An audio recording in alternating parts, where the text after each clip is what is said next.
욥기서 19장의 앞부분의 말씀을 우리가 함께 읽었는데, 이 말씀을 바탕으로 고난과 신앙이라고 하는 제목으로 말씀을 잠시 살펴보고 또 계속 이어서 기도하겠습니다. 오늘 우리가 읽는 이 19장의 내용은 욥과 친구들과의 세 번에 걸친 대화가 있는 이야기 중에서 두 번째 대화가 시작될 때 있었던 말씀입니다. 빌닷이라고 하는 그의 친구가 두 번째로 욥에게 하는 말, 그 말이 18장에 소개가 되고, 또 오늘 우리가 있는 19장은 그 친구에 대한 욥의 대답의 내용이 기록되고 있습니다. 이 빌닷이라고 하는 그의 친구의 말은 어떤 내용들이 되었을까? 우리가 18장을 읽지 않았지만 간략하게 그 요점을 이렇게 정리할 수 있겠습니다. 네가 고난을 당한 것은 분명히 그 이유가 있다 하는 겁니다. 그 이유는 내가 분명히 하나님 앞에 뭔가 죄를 범했기 때문이다 하는 사실입니다. 이 고난의 뜻, 그것을 네가 깨닫고 겸손하고 하나님 앞에 잠잠하라는 겁니다. 이 빌닷이 욥에게 하는 말이 그 말이에요.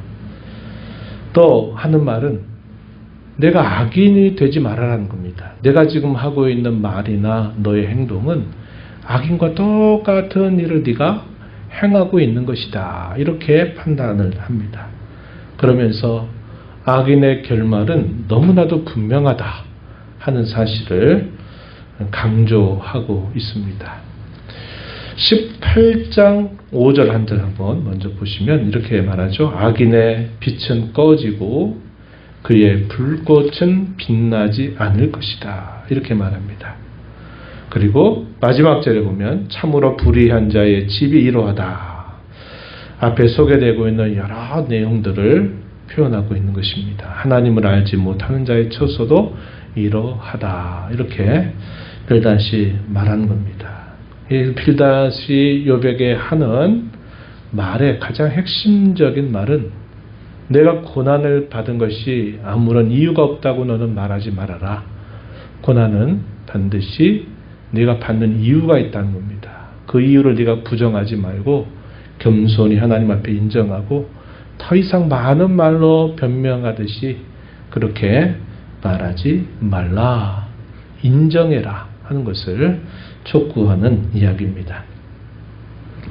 이 이야기에 관해서 욥이 대답하는 내용들이 19장 전체에서 소개가 되는데, 역시 그 내용들의 요점들을 이렇게 정리해 볼 수 있을 것 같아요. 첫 번째는 뭐냐면 자신이 너무나도 괴롭고 고통스럽고 더더군다나 너무나 외롭다 하는 것을 친구들에게 호소합니다. 그가 받는 고통에 관해서는 20절 말씀에 표현되기를 내 피부와 살이 뼈에 붙었고 남은 것은 겨우 잇몸뿐이로구나 이렇게 말합니다. 그가 갖고 있는 그 육체적인 고통의 극심함이 어느 정도인가 하는 것을 표현하고 있는 말이다 보면 되겠고, 육신의 그 말할 수 없는 고통뿐만 아니라 그가 겪는 것은 심적인 고통, 영적인 고뇌와 고통이 크다는 겁니다. 2절 말씀에 보면 너희가 내 마음을 괴롭히며 말로 나를 짓부수기를 어느 때까지 하겠느냐. 마음을 괴롭힌다. 말로써 나를 완전히 짓부수려고 한다 하는 것은 그가 받고 있는 이 심적인 고통, 정신적인 이 고뇌가 얼마나 깊은가 하는 것을 표현하고 있는 말이 되겠습니다. 그뿐만 아니라 13절 우리가 읽었던 말씀에 보면은 이런 말을 하죠. 나의 형제들이 나를 멀리 떠나게 하시니 나를 아는 모든 사람이 내게 낯선 사람이 되었다. 이렇게 말합니다. 그가 지금 느끼는 그 자기와 가까이 아는 모든 사람들에 대한 단절,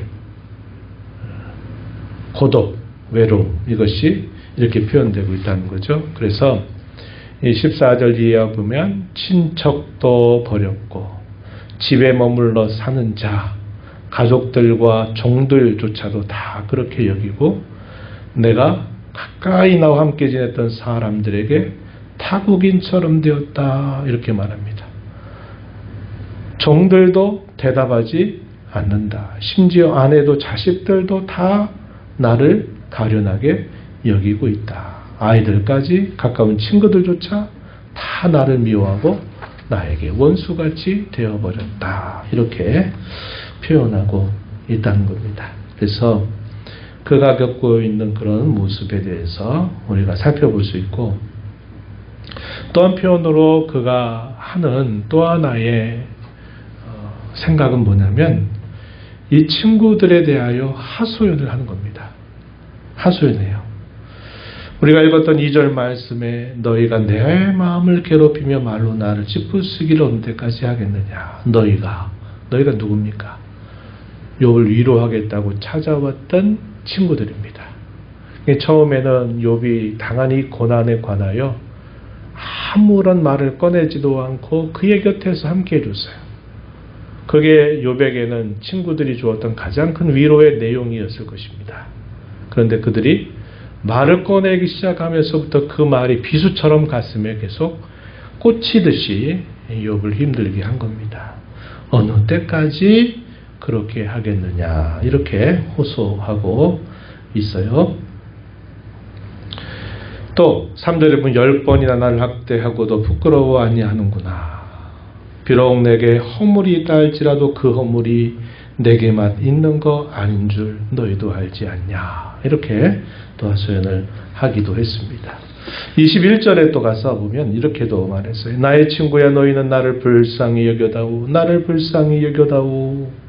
친구들을 향하여 간청하는 이 욥의 부르짖음이 표현되어 있습니다. 그래서 이 욥이 친구들을 향해서 호소하는 이런 표현들을 우리가 찾아볼 수 있고, 그리고 세 번째는 하나님을 향한 호소가 여러 가지로 표현되고 있다는 겁니다. 자신도 알 수 없고 친구들은 이거다라고 말하지만 욥은 그것을 받아들이거나 인정할 수가 없고, 그럼 이 모든 상황을 아시는 분이 하나님이실 텐데 욥은 하나님을 향해서 간곡하게 호소를 드리고 간구를 올리게 되는데, 하나님은 자신에 대해서 어떻게 대우하고 계시는가를 그가 표현하는 여러 가지 내용들이 소개가 되는데, 뭐라고 표현했냐면 6절에 보면 하나님이 나를 억울하게 하시고 그물로 나를 애워싸고 계시다 이렇게 말했습니다. 하나님이 나를 억울하게 하셨다.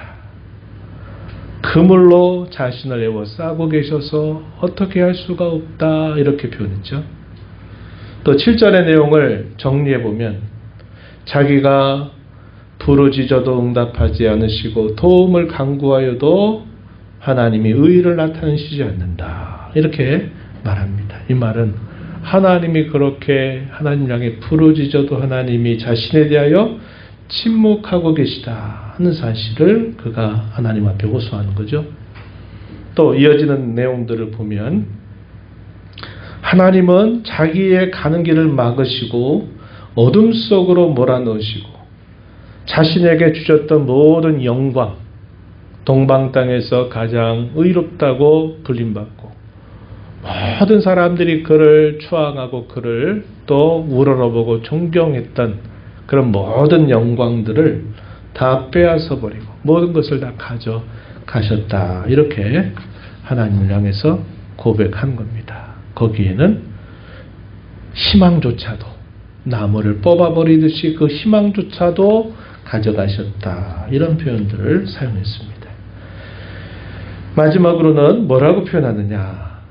하나님이 자기를 그의 원수같이 보신다. 그래서 원수를 대하듯이 하나님이 나를 대하고 계시다. 이렇게 또 호소하는 내용들이 소개가 되고 있습니다. 그래서 이 욥이 지금 겪는 이 혼란과 이 마음의 이 상황은 우리가 여러 그의 고백들을 통해서 이렇게 여러 가지들로 우리가 나누어 정리해 볼 수 있다 하는 것이죠. 얼마나 그의 심령이 외롭고 고통스럽고 힘겨울까 하는 것들을 우리가 이해할 수 있겠죠.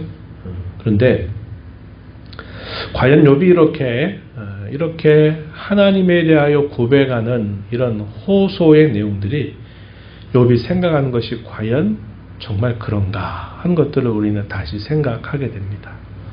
왜 그러냐면 우리가 이 욥의 이야기를 알듯이 나중에 하나님께서 이 욥에게 마침내 나타나십니다. 그러시고 하나님이 이 욥에게 너는 내 손을 허리에 대고 장부처럼 내가 너에게 질문하는 것에 대해서 대답해 보아라 하면서 하나님이 욥에게 막 질문을 던지십니다.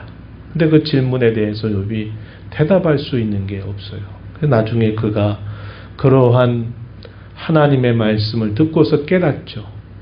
내가 무지한 말로 이치를 어둡게 하였습니다. 이렇게 그가 하나님 앞에 고백했어요. 무지한 말로 이치를 어둡게 했다. 이 말은 그가 고난 가운데서 나름 그가 생각할 수밖에 없는 자기의 그 결론에 대해서 자기는 그것이 맞다, 그럴 수밖에 없다, 하나님은 그런 분이시다라고 그가 많이 쏟아냈던 그 말들이 무지한 말이었구나, 참된 이치를 내가 어둡게 하고 말았구나 하는 것을 그가 고백하면서 회개하는 이 욥의 모습을 우리가 기억한다면 욥이 이렇게 여긴 것이 정말 그러냐? 그렇지 않다는 겁니다.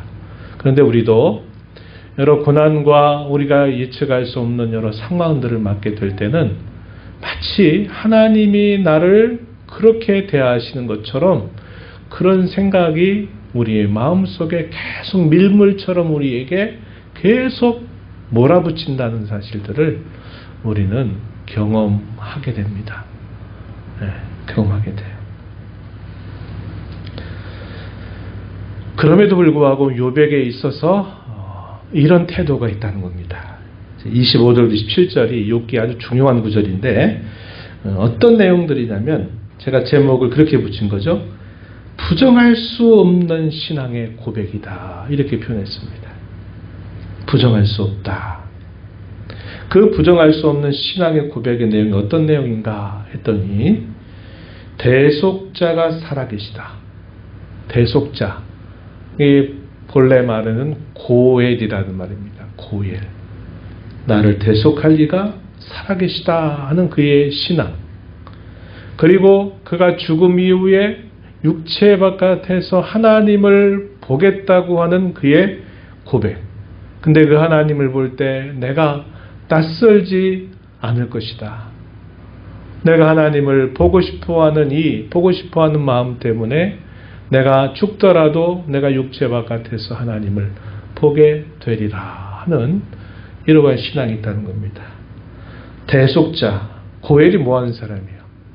우리가 수요일날 도피성 제도를 살펴봤는데 이 도피성 제도에서 나의 가까운 가족이나 친족이 죽었을 때 그 죽음에 대하여 내가 갚아줄 수 있는 권리를 가지고 있는 사람이 고엘입니다. 또 이스라엘의 땅에 대한 규례 가운데서 어떤 규례가 있었어요? 하나님께서 각 지파들에게 나눠주신 그 기업을 함부로 사거나 팔지 못하고 반드시 그 기업으로 돌리게 하는 원칙이 있었어요. 그래서 본래 땅 주인이 불가피한 사정 때문에 가난하게 되거나 그래서 그 땅을 잠시라도 팔아야 되게 된다면 다른 지파로 파는 게 아니라 자기 지파에 있는 사람에게 팔고 그 기업을 회복할 때도 역시 자기 가까운 친족, 고엘이 그 기업을 물을 책임을 지게 된다는 겁니다. 그래서 이 고엘이라고 하는 말의 의미가 여러 가지 의미가 있어요. 여기서는 대속자라고 번역이 됐어요. 그의 신앙의 고백은 뭡니까?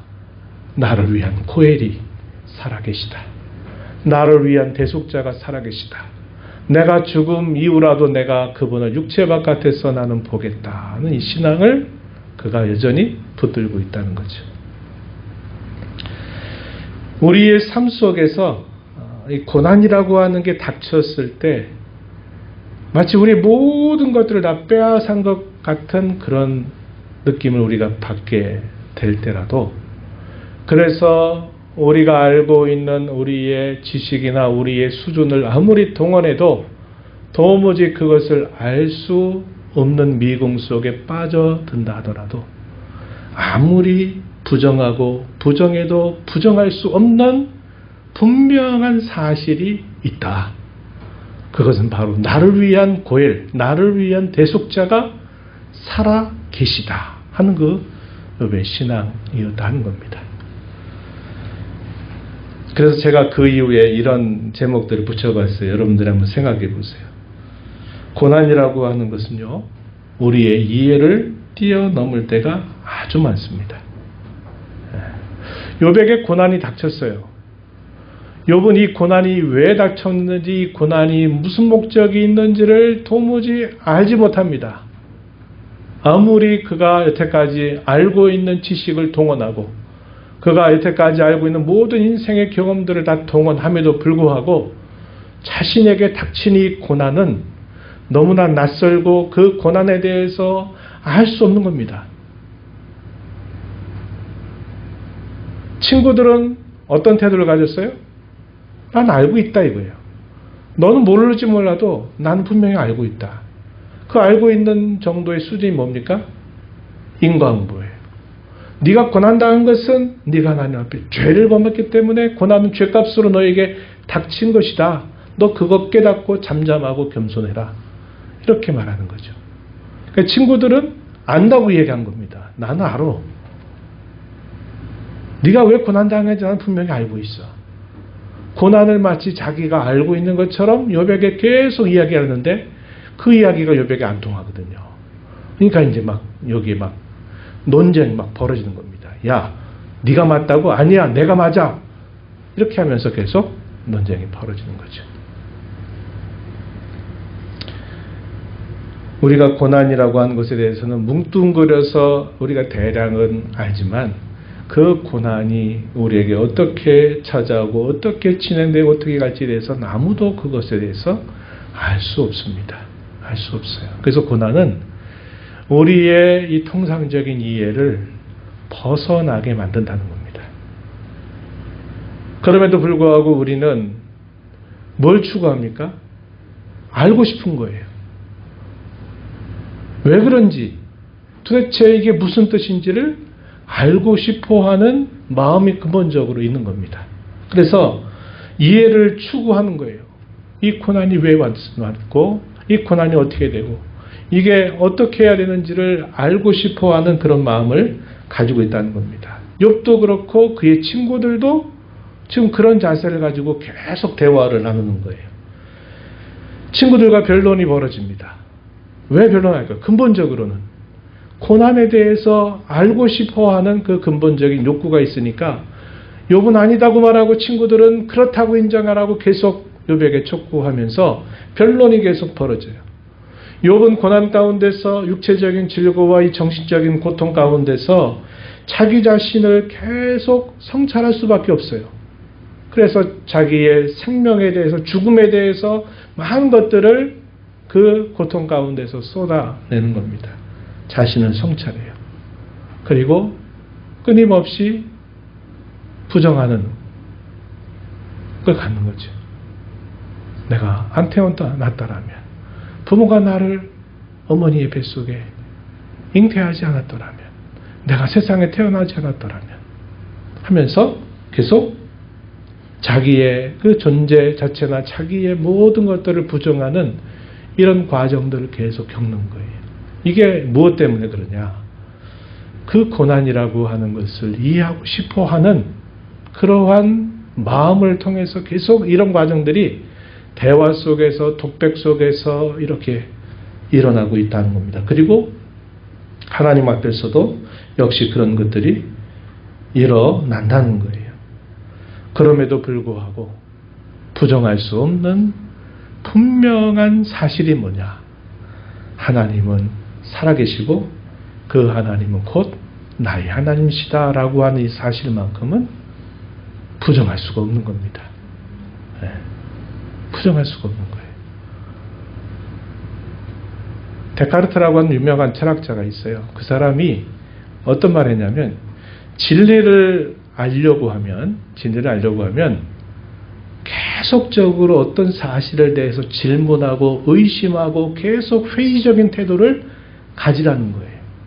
그게 방법론으로 뭘 얘기했냐면 회의라는 거. 그거 진짜야? 아닌 것 같은데? 그거 아닌 것 같은데 진짜야? 그거 정말이야? 이런 식으로 계속 묻고 파들어가는 거예요. 그럼에도 불구하고 부정할 수 없는 무엇인가 남을 때 그게 진리다. 이렇게 말했어요. 고난이라고 하는 그 시간을 견뎌내고 있는 이 욥이 마치 그와 같은 거예요. 그 고난 때문에 알고 싶은데 알 수도 없고 하나님께 부르짖는데 하나님이 부재하신 것 같고 침묵하시고 친구들은 자기를 계속 한쪽으로 코너로 몰아붙이고 그러니까 자기의 모든 것들이 다 벌거벗겨진 듯이 드러나고 모든 자기의 모습이 부정되는 것처럼 보이는데 부정해도 부정할 수 없는 사실은 하나님이 살아계시다고 하는 사실과 그 하나님이 곧 나의 하나님이 되신다 하는 이 사실을 그가 붙들고 있다고 하는 겁니다. 그래서 결과적으로 어떻게 되느냐? 하나님이 자기를 사랑하시고 자기를 붙들고 계시다고 하는 이 사실이 고난은 이해하지 못하지만 왜 그게 왔고 무엇을 위한 것인지를 몰라도 그 고난을 넘어서게 한다는 거예요. 극복하게 한다고 하는 겁니다. 그게 놀라운 거예요. 이 신앙이 하나님이 곧 살아계시고 나의 하나님이 되신다고 하는 이 사실이 결국은 고난을 내가 이해할 수 없고 내가 그 고난을 깨달을 수 없어도 그 고난을 뛰어넘도록 해주신다는 거죠. 이게 바로 신앙이라고 하는 겁니다. 신앙은 고난을 이해하지 못해도 그 고난을 극복하게 해주는 힘이 있어요. 그 신앙은 내가 가지고 있고 내가 붙들고 있는 신앙이라기보다는 그 신앙은 뭐겠어요? 하나님이 나를 위해서 그분이 여전히 지금도 살아계시다고 하는 그 사실이 나를 붙들고 있고 나를 이 고난을 극복하도록 해주신다고 하는 겁니다. 그 신앙이 뭐냐 하는 것은 내가 믿는다라는 그런 의미보다도 하나님이 나를 여전히 붙들고 계시고 하나님이 살아계시고 그 하나님이 나의 하나님이 되신다고 하는 이 사실, 이것이 곧 우리 신앙의 참 본질이다 하는 겁니다. 그래서 우리가 붙들지 못하고 우리 자신은 붙들지 못하고 흔들리고 또 흔들려도 하나님이 나를 붙잡아 주시기 때문에 내가 잠깐 흔들릴 수 있고 내가 많은 그런 혼란을 겪을 수는 있지만 결국은 그것을 넘어서도록 하나님이 자신을 이끌어 주신다는 것을 보여준다는 겁니다. 우리가 가지고 있는 신앙이 이와 같이 놀랍고 위대한 것입니다. 그 신앙은 내가 가지고 있고 내가 가지고 있는 내가 만든 그 신앙이 아니라 그것은 하나님은 여전히 살아계시고 그 하나님은 여전히 나의 하나님이 되신다고 하니 변치 않는 사실을 내가 받아들이는 겁니다. 그것이 우리를 이 고난에 넘어서게 하고 고난이 지나고 난 다음에 비로소 우리는 조금씩 깨달아요. 그게 우리 인생입니다. 아, 그때 왜 그런 일이 내게 닥쳤을까? 그때 왜 내게 이러한 어려운 시련이 내게 한꺼번에 왔을까? 몰랐어요. 그런데 지나고 나서 보니까 아, 이러한 하나님의 뜻이 있었구나 하는 것을 조금씩 깨달아 가게 된다 하는 겁니다. 그래서 오늘 우리가 이 말씀을 통해서 우리의 신앙이 뭔가? 신앙은 내가 그 신앙을 지키고 내가 신앙을 어떻게 붙들어 가지고 되는 게 아니라 그 신앙의 내용은 하나님이 여전히 살아 계시고 그 하나님이 곧 나의 하나님, 우리를 위한 하나님이 되신다 하는 이 사실을 우리가 붙들고 사는 것이 고난과 역경과 시련 그 모든 것들 이해할 수 없어도 그것을 넘어서도록 우리를 이끌어 주신다는 것을 알게 된다는 겁니다. 이 믿음을 가지고 남은 생에 살아가는 저와 여러분 되기를 바랍니다.